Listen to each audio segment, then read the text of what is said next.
குருவாயூர் ஏகாதசியின் புராணக் கதை. குருவாயூர் ஏகாதசி குறித்து. கேரளாவின் மண்டல காலத்தில் வரும் விருச்சிக ஏகாதசி குருவாயூர் ஏகாதசி என்று அழைக்கப்படுகிறது. ஏகாதசியின் சிறப்பம்சமான யானை கஜராஜன் குருவாயூர் கேசவன் புகழ்பெற்ற அந்தஸ்தை அடைந்து இன்றும் ஆலயத்தில் நினைவு கூறப்பட்டு கௌரவிக்கப்படுகிறது. குருவாயூர் கேசவன் ஒரு குருவாயூர் ஏகாதசி தினத்தில் பரமபதித்தது. குருவாயூர் ஏகாதசி அன்று குருவாயூர் ஆலயத்தில் புன்னத்தூர் கோட்டத்தில் உள்ள யானைகளின் தலைவன் குருவாயூர் கேசவன் சிலைக்கு மாலை அணிவித்து அனைத்து யானைகளும் சுற்றி நின்று வணங்குகின்றன. அருகிலுள்ள பார்த்தசாரதி ஆலயத்திற்கு யானை ஊர்வலம் நடத்தப்படுகிறது. இந்த நாளில் பகவான் ஸ்ரீகிருஷ்ணனால் அர்ஜுனனுக்கு பகவத்கீதை வழங்கப்பட்டது.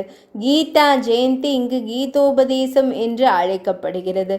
துவாதசி தினத்தன்று ஆலயத்தின் கூத்தம்பலத்தில் துவாதசி பணம் வழங்கும் ஒரு தனித்துவமான சடங்கு செய்யப்படுகிறது. இது மிகவும் மங்களகரமானதாக கருதப்படுகிறது.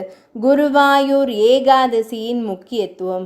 ஏகாதசி நாள் ஸ்ரீ மகாவிஷ்ணுவிற்கு அர்ப்பணிக்கப்பட்டது. குருவாயூர் ஏகாதசி மலையாள மாதமான விருச்சிக மாதத்தில் சுக்லபக்ஷமான வளர்பிறையில் வருகிறது.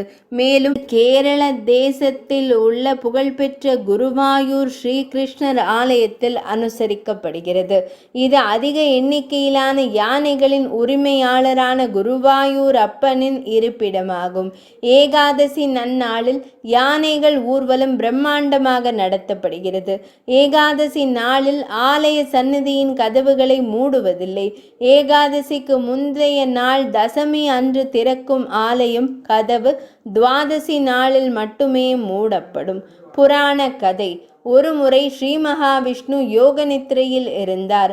மூர்தனவ் என்ற அரக்கன் அவரை சண்டைக்கு அழைத்தான். விஷ்ணுமூர்த்தி ஏகாதசி திதியில் 11 இந்திரியத்தில் உறுப்புகள் கொண்ட ஒரு பெண் எழுந்தாள். மூர்தனவ் பெண்பால் ஈர்க்கப்பட்டார். மேலும் அவர் தன்னை திருமணம் செய்து கொள்ளுமாறு அந்த பெண்ணிடம் கேட்டார். அந்த பெண்ணும் ஒப்புக்கொண்டார். ஆனால் அவர் அவளுடன் சண்டையிட ஒப்புக்கொண்டால் மட்டுமே அவளது அழகில் கண்மூடித்தனமான அரக்கன் அவளுடன் சண்டையிட ஒப்புக்கொண்டார். அவள் அவனை கொன்றாள். ஸ்ரீ மகாவிஷ்ணு அந்த பெண்ணிற்கு வரம் அளித்தார். அவள் ஏகாதசி என்று பெயரிட விரும்பினாள். மக்கள் ஏகாதசி விரதத்தை கடைபிடித்து இந்த நாளில் தங்கள் ஏகாதசி இந்திரியத்தை கட்டுப்படுத்த வேண்டும். விஷ்ணு பகவான் அப்படியே ஆகட்டும் என்று அவளுக்கு வரம் அளித்தார்.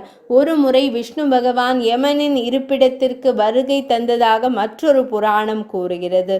பாவங்களுக்காக சித்திரவதை செய்யப்பட்ட மக்களின் அழுகையை அவர் கேட்டார். இறைவன் அவர்களை துன்பத்திலிருந்து காப்பாற்ற விரும்பி ஏகாதசி என்ற வார்த்தையை உச்சரித்தார். இந்த வார்த்தையின் உச்சரிப்பு அவர்களின் அனைத்து பாவங்களையும் நீக்கியது. கொண்டாட்டங்கள் மற்றும் சடங்குகள். தசமி நாளில் பக்தர்கள் மதிய உணவு மட்டுமே உணவருந்த வேண்டும் என்று அறிவுறுத்தப்படுகிறார்கள். ஏகாதசி நாளில் அவர்கள் விரதம், தியானம் மற்றும் நாராயணரின் பிரார்த்தனைகளை ஓத வேண்டும். ஏகாதசி நாளில் எண்ணெய் தடவவும் துளசி இலைகளை பறிக்கவும் கூடாது. விஷ்ணு அச்சோதரம், விஷ்ணு சஹஸ்ரநாமம் அல்லது நமோ நாராயணாய என்று ஜபிப்பதன் மூலம் மனதையும் உடலையும் தூய்மைப்படுத்துவதில் நாளை செலவிடலாம். பக்தர்கள் பொதுவாக இரவு விழிப்புடன் இருப்பார்கள். பக்தர்கள் விஷ்ணு ஆலயங்களில் இரவை கழிக்கிறார்கள் அல்லது ஸ்லோகங்களை பாடுகிறார்கள் அல்லது ஸ்ரீமன் நாராயணருக்கு அர்ப்பணிக்கப்பட்ட கதைகளை படிக்கிறார்கள். துவாதசி நாளில் ஸ்ரீ விஷ்ணு ஆலயத்திற்கு சென்று விரதம் கடைபிடிக்கப்படுகிறது. ஆலயத்திற்கு செல்ல முடியாத பக்தர்கள் அதிகாலையில் நீராடிவிட்டு தங்கள் இல்லங்களில் ஸ்ரீ மகாவிஷ்ணுவிற்கு தீபம் ஏற்றி வழிபட வேண்டும்.